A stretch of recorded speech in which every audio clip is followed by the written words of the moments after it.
A racist store clerk refuses to serve a black woman, only to later discover she is the city's newly elected mayor, Cassandra Turner, confronted with his actions when she visits the store as mayor.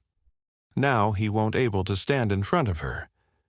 But before we start, if you guys like this story, please comment below and subscribe to Story Storer. Please hit the bell icon. Thank you. The harsh fluorescent lights buzzed overhead as the cashier's voice echoed through the nearly empty store. "I said we don't serve your kind here," the man barked, slamming his hand on the counter for emphasis. His face was flushed with anger. His eyes narrowed as he glared at the woman standing before him. The young black woman remained calm, her hands clenched tightly around her purse strap. Her jaw tightened, but her voice was steady. "I'm just here to buy groceries, that's all." "I don't care why you're here," he spat, his voice rising. "Get out of my store. Go back to wherever you came from." For a moment, silence hung in the air. The two other customers in the store froze, their eyes darting nervously between the clerk and the woman. One of them, an older woman clutching a basket of canned goods, seemed on the verge of saying something but quickly looked away. The tension was suffocating. The young woman's gaze didn't waver. She took a deep breath and spoke, her voice firm and composed. "You'll regret this. Not for my sake, but for yours," the man scoffed, waving her off dismissively. "Yeah, sure I will. Now get out before I call the cops." Without another word, she turned and walked out of the store, her heels clicking against the linoleum floor. The door slammed shut behind her, leaving an uneasy stillness in her wake.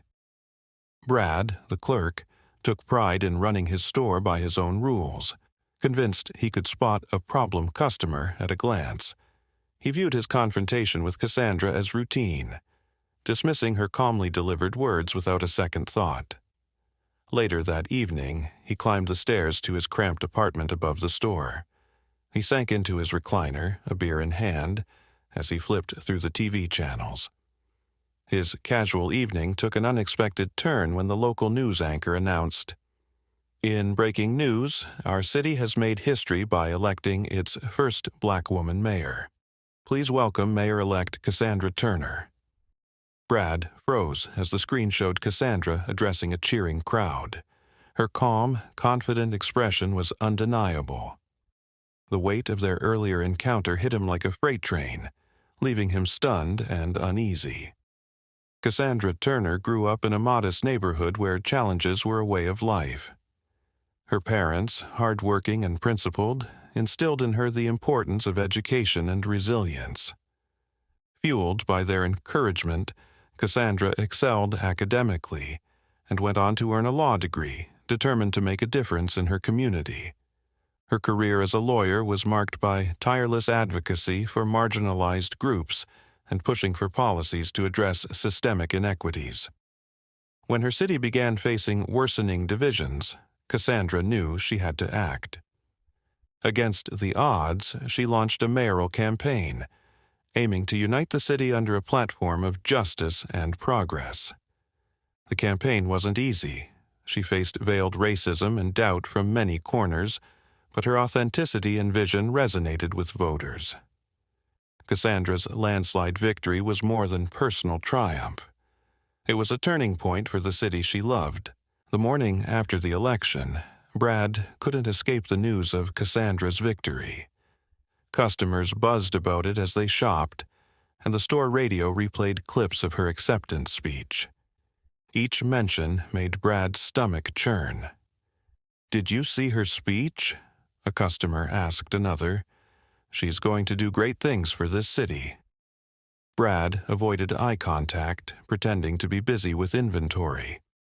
Cassandra's calm but resolute expression from the day before haunted him.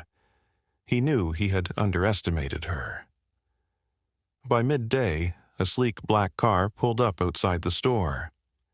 Cassandra stepped out, flanked by a small entourage, her presence commanding immediate attention. As she entered the store, the buzz of customers faded, leaving only the sound of her measured footsteps on the floor. Brad's palms grew clammy, and he found himself rooted behind the counter, unable to retreat or prepare. Cassandra approached with steady resolve, her expression composed yet unwavering. "Good afternoon," she began, her tone professional but unmistakably firm. "I'm here to remind you of something important. This city belongs to everyone, regardless of their background. People like you don't get to decide who is worthy of respect." Brad's throat tightened, words failing him. Cassandra didn't wait for a response. Instead, she turned and left, leaving the store in profound silence, her words resonating long after she was gone. After Cassandra left, Brad sat silently behind the counter, her words lingering in his mind. For the first time, he questioned his beliefs and actions. He thought of the customers he'd judged, the people he'd dismissed without a second thought. As the hours passed, he replayed those moments over and over. The guilt gnawed at him. That night, sleep eluded him. His mind raced with realizations he couldn't ignore anymore. The weight of his past decisions weighed heavily on him, forcing him to face truths he'd long buried deep within. In the weeks that followed, Brad began to change. He started by treating every customer with respect, no matter their appearance. He made an effort to listen, to really hear the stories of the people around him. He attended community events, engaging with voices he had previously dismissed. Slowly, his perspective shifted. One evening, he saw Cassandra on TV, announcing a new initiative to support local businesses. Inspired by her passion and commitment, Brad knew he had to take action. He reached out, eager to join the movement and give back to the community in ways he never had before. Brad's involvement in the initiative opened his eyes to a world he had once overlooked. He met people from all walks of life, some who had once shared his biases but had learned to challenge them. Through conversations, he saw the beauty in diversity and the strength that inclusion brought to the community. Slowly, his old views began to fade as he understood how much richer life became when everyone had a seat at the table. The more he engaged, the more he realized the value of connection, of shared experiences, and the power of embracing difference. Months passed, and Brad's transformation was undeniable. He had built bridges with the very people he once disregarded. One afternoon, Cassandra visited the store for a community outreach event. Brad, now a changed man, approached her with a newfound respect. "Mayor Turner," he said, offering his hand, "I want to thank you. You've truly helped me see the world differently." Cassandra smiled warmly, shaking his hand. "Change is possible for anyone, Brad. You just have to choose it and keep moving forward." As she left, Brad stood still, reflecting on his journey. For the first time in years, he felt a genuine sense of hope, not just for the city, but for himself. He had changed, and with that change, he saw a future full of possibility, not only for the city but for his own heart as well.